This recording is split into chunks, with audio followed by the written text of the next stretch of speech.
Okay, good morning. Buenos dias. Good morning. Welcome to another edition of United Way for Southeastern Michigan's What's the Word Wednesday, where we share important resources and have vibrant discussions about the topics that matter to you. My name is Shayla Zimmerman, and today we are joined by one of our Washtenaw County partners, Mexiquenses Unidos de Michigan, in recognition of Hispanic Heritage Month. The Hispanic and Latinx communities across the country celebrate each year from September 15th to October 15th. During this time, we celebrate the diverse communities, culture, contributions of Hispanic and Latinx people. It is also a time for us to reflect and honor the struggles and challenges Hispanic and Latinx communities still face in Southeastern Michigan. A few reminders for today's discussion. We hope to have time for a few questions from the audience, so please put your questions in the chat box on Zoom or into the comment section if you're watching on Facebook. Closed captions are enabled on Zoom and Facebook Live. To turn them on, please click the Show Captions button at the bottom of your screen. I'd like to introduce you to our speaker for today, Dr. Maria Militzer.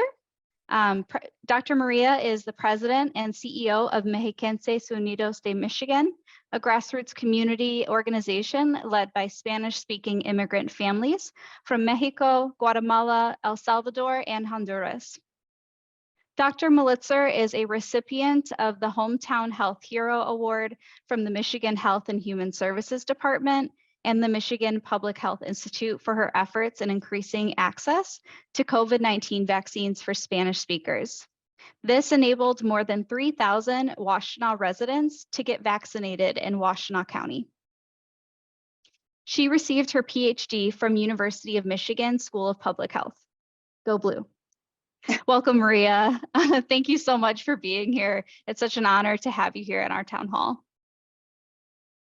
Thank you. Thank you so much for inviting me to share this information with all of you. All right. Can you all hear me well? Yes, we can hear you. I think your camera turned off. Oh. Okay. Well, good morning. This is a presentation that includes a lot of information about different activities that were the product of many, many hours of work and effort by Latinx community members in Washtenaw County. And it's about building Latinx support networks to mitigate the effects of the COVID-19 pandemic. It's a short summary of what we're going to be sharing with you today. I would like to introduce us as an organization and briefly share with you the different challenges that these immigrant Latinx communities were facing before, during, and after the pandemic. We're also going to share with you the different activities that we put in place in order to address the impact of the pandemic.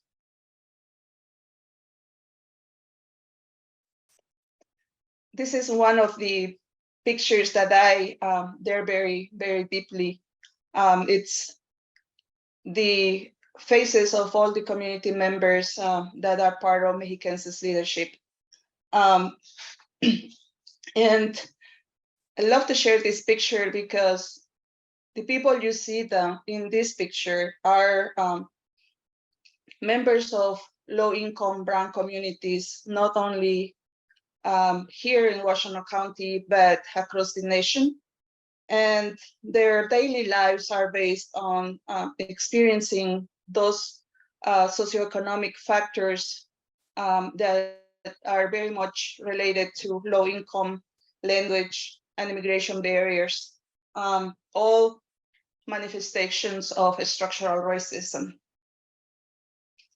The COVID-19 pandemic has disproportionately impacted Black, Brown, and Native American communities, and these events have had a profound impact and lasting impact on health outcomes of communities of color.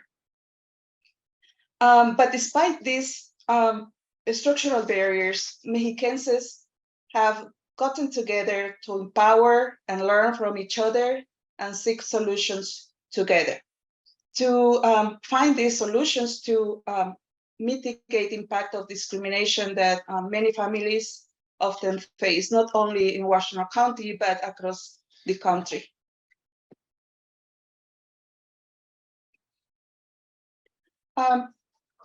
So who we are? Mexiquenses is a very small organization. We're established in Washington County, and many challenges have been part of the daily lives of Mexiquenses members. From the beginning, Mexiquenses have identified many challenges affecting our communities. In this map, you could see the different counties that are in Southeast Michigan, and this is Washington County in particular. And in this area, we have two main institutions of higher education. One of them is the University of Michigan. A second one is Eastern Michigan University, and other educational institutions that provide access to education to many people, but is quite limited to immigrant communities. The way we operate in Mexiquenses Unidos is through identifying community members that reside in mobile home parks, which are located in different areas, mainly in the Ann Arbor and Ypsilanti areas. And Washington County has many mobile home parks where most of our members are located. They have their families and they attend the schools around them. Mainly from two zip codes, which are 48197 and 48198. And right now, Mexiquenses leadership is composed of 9 members, but even though we're a small organization where we are all volunteers, we have served, especially during the pandemic, more than 600 families in this small area.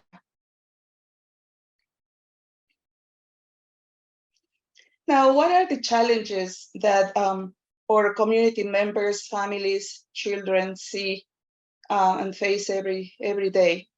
Well, limited access to affordable and quality healthcare and community services, low educational attainment and limited access to higher education for our children, and language barriers, along with immigration concerns are marginalization.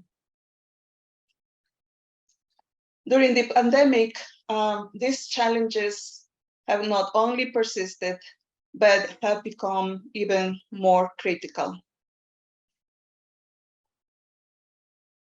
The information I'm going to share with you next are about the different activities that the federal government, the state government put into action in response to the pandemic. If we remember 3 years ago, one of the first responses from the government was to provide $2 trillion stimulus package to support the economic balance, stability of many families, but many immigrant families did not have access to this stimulus or this financial support. Many of them were excluded altogether, especially undocumented and mixed status immigrant families. Many of them were Latinx families, even though they were children who were born in the US. Now, to mitigate the effects of the pandemic, Mexiquenses leaders led a very comprehensive emergency response to the pandemic. In collaboration with 2 other community organizations, Mexiquenses executed several fundraising efforts to provide financial support to over 600 Latinx families to assist with rent payment, food assistance, medications, and medical copays, and other daily basic items like diapers or baby food. This graph presents the different sources that provided support to the Latinx immigrant Spanish communities in Washington County. We were very active in implementing GoFundMe campaigns. We have 3 of them. But one note that is very important for me, for us to share, is that it was United Way of Washington County that first responded to the needs of immigrant communities in this county. They were the ones who, regardless of the experience or the lack of experience that we may have with receiving grants or proposing applications for grant funding, they created a very special system so that all organizations, small and large, that were related, that were very closely working with most impacted communities, had access to the financial support that was later distributed among community members. It was United Way, and along with some religious organizations such as the San Francis of Assisi Church, the Unitarian Church, and others that were also very generous. Importantly, too, is to mention that the community at large were all also very generous with providing support for their neighbors. Many of our community members in Mexiquenses are housekeepers, hotel workers, restaurant workers. They work in construction, in all these service industries that keep our communities going. They were at the bottom of this socioeconomic ladder, and still they were very much affected, very much in need, that only came from their neighbors, that only came from their individual employers who were also community members. So it was this spirit that kept Mexiquenses and Mexiquenses members afloat during the first 6 months of the pandemic. We distributed more than $250,000, and over 22% of all this funding came from United Way. So we are very grateful for the support, and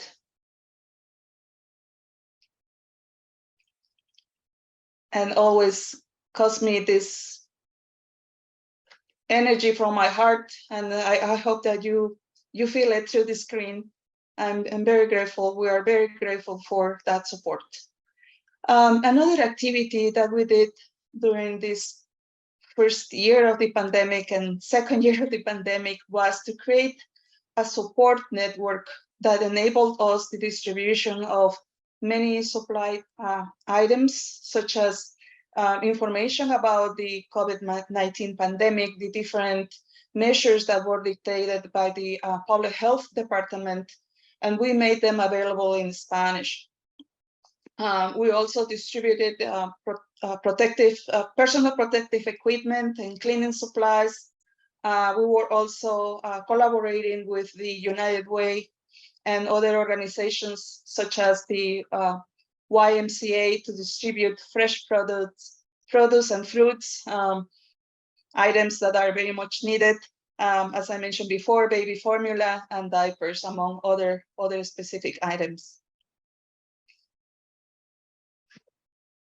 Another activity that we put in place to support our children and also support their virtual learning, which was the norm during those months. And knowing that many of our families didn't have access to the internet or didn't have the specific equipment to connect to the virtual learning capacity that the schools were developing at that point. So we created ways to make sure that our children had access, that they have the internet access, and they have their laptops. So it was important that we paid attention to the different needs and identified what priorities were the best or the most prominent in order to address them. So once the COVID vaccines became available, Mexiquenses was very much there to enable the vaccination of our community members. The barriers that they were facing were common to other communities since that at the first 3-5 months of the vaccine rollout, vaccines were very restricted. But along with those specific limitations, Latinx Spanish speakers face language barriers, and also the fact that in order to maintain their day-to-day activities, they were working at this point 2 or 3 jobs in order to be able to pay those financial needs that they couldn't at the beginning of the pandemic. So it was very important to consider these socioeconomic factors to enable vaccination. We hosted vaccine clinics after hours from 7 to 9 p.m. so that families, workers could attend the vaccine clinics. We also made them available by hosting these clinics in family environments, friendly environments. We work with a couple of churches that allowed us to set up the vaccine clinics. We also went to different neighborhoods and implemented these vaccine clinics, hop-up clinics that were very effective. What you have in front of you right now is a very complex diagram of how we made it possible, how increasing the COVID vaccines, the rates were a priority of ours. And this is how these ideas came to be. We created this diagram in an afternoon once the health department said, okay, you can have access to 100 vaccines, and how are you going to make it work? And this is how we came up with a specific scheme to what activities will lead to another, and how we'll be providing health education, how we'll be contacting the different organizations that were working with us, and where the focus of the vaccines were, including these zip codes I mentioned before, the 48197 and 48198, which are those neighborhoods with the lowest neighborhoods, zip codes with resources. They are very vulnerable, both socially and economically. This other diagram represents the vaccine protocol that we implemented for the vaccine registration. It takes into account language, technology, and transportation barriers. At the end of 2021, 2022, we have had more than 3,000 Spanish-speaking residents vaccinated against COVID-19 in different settings, especially those in community, in neighborhoods where most Latinx families reside.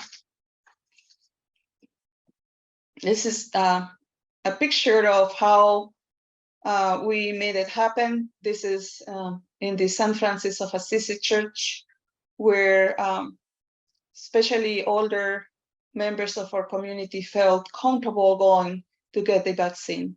They were afraid of spaces with many people, and they wanted to protect themselves. So these environments that we created to apply the vaccines were a lot more friendly to them.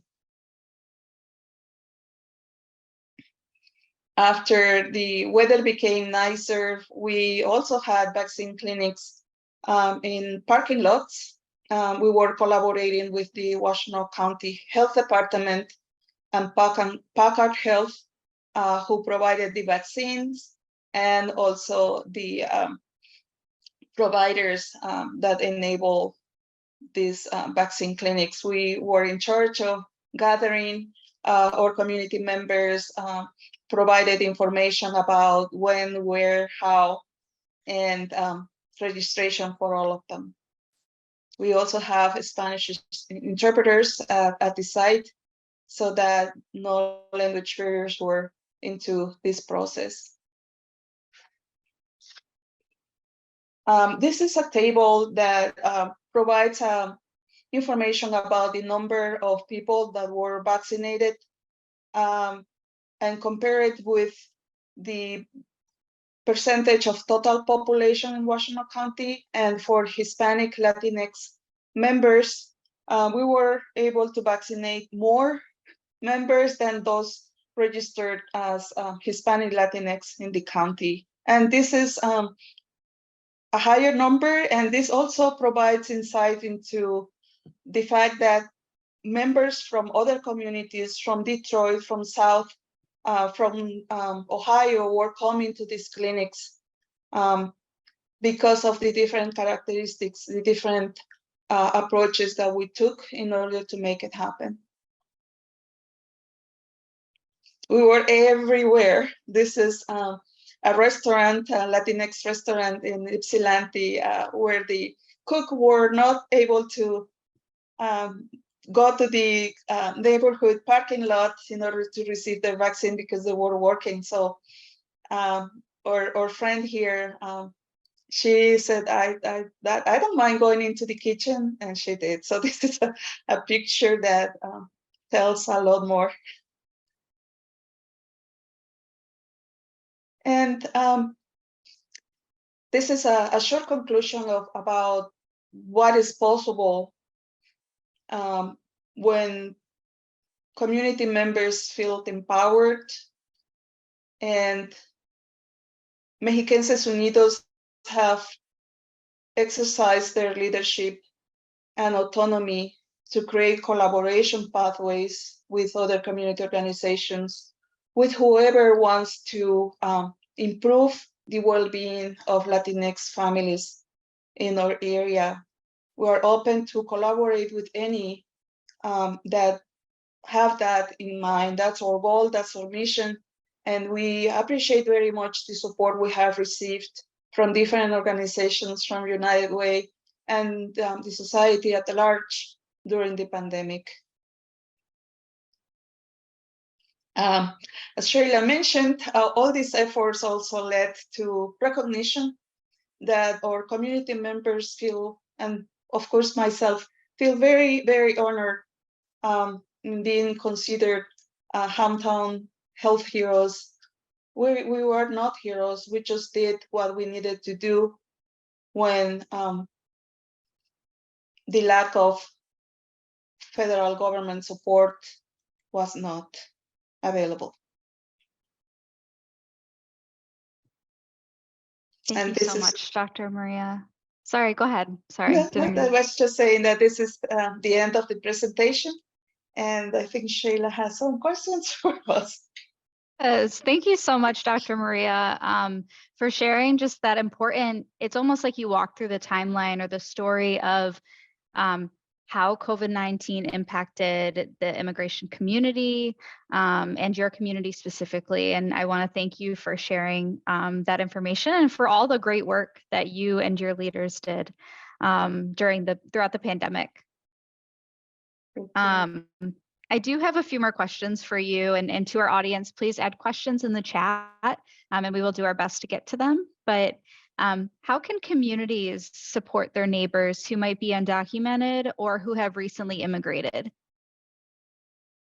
In Washington County, the support for immigrant communities, for undocumented communities, has been very positive.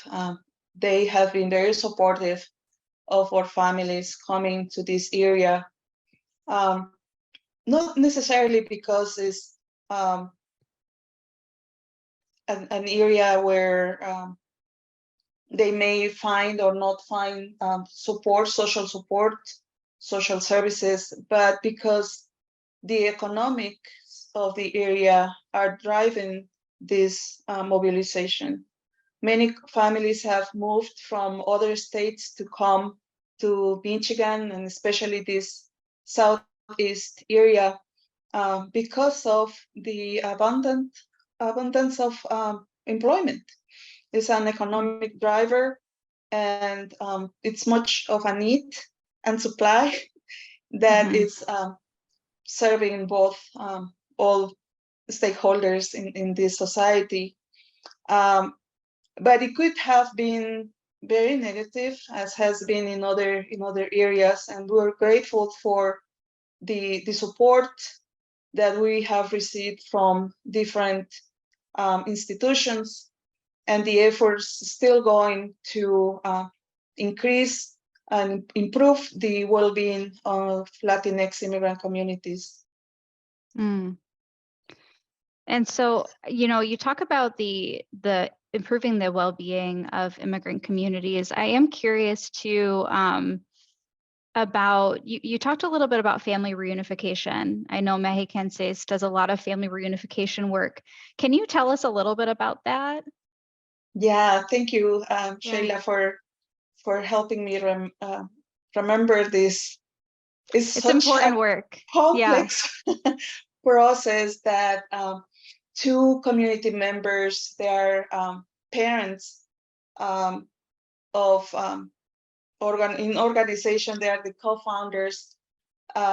Both Nayeli Mena Martinez and Ana Trinidad were the co-founders of Mexiquenses, and Mexiquenses has implemented a project called Esperanzas Viajeras, which means traveling hope in English, and it's about family reunification. They created a very complex, logistically speaking, structure so that family members, older family members that remained in Mexico, can come to the States to visit their families, that because of their immigration status cannot go back and visit.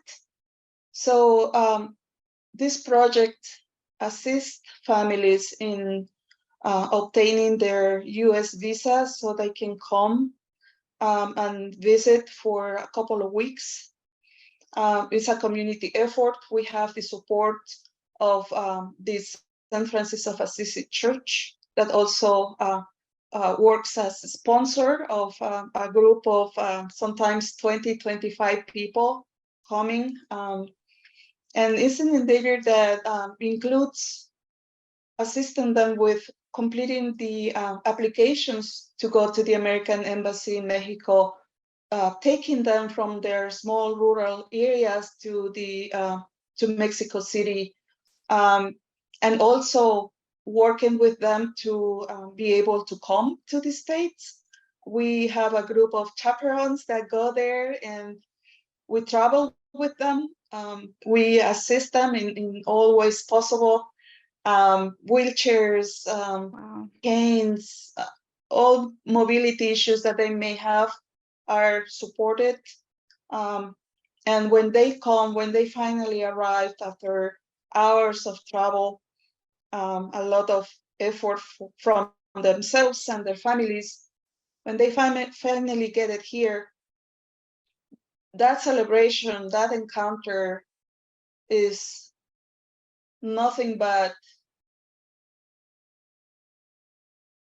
a wonder. It's full of love, it's full of memories is full of frustration sometimes. We have had families where a mom came and her son had passed away and she couldn't see him, but she was able to see her grandchildren. And that was also part of the story of how families and their stories are represented in each of the hugs they give to each other. Yeah. Wow, that sounds incredibly powerful. And just, yeah, like you said, powerful love right there. Thank you for sharing that, Dr. Maria. Of course. And thank you so much for being here and telling us all about your organization. You guys are doing incredible work in Washtenaw County. So we really appreciate you. Thank you. Thank you for having me. Of course, yes. I do have a few more updates for our audience. Yes. So I'm going to, if we could share slides, there we go. Okay. So as a reminder for anyone in our community who may be experiencing a need, our 211 helpline remains available 24 hours a day, 7 days a week. This includes resources like food, utility assistance, and much more.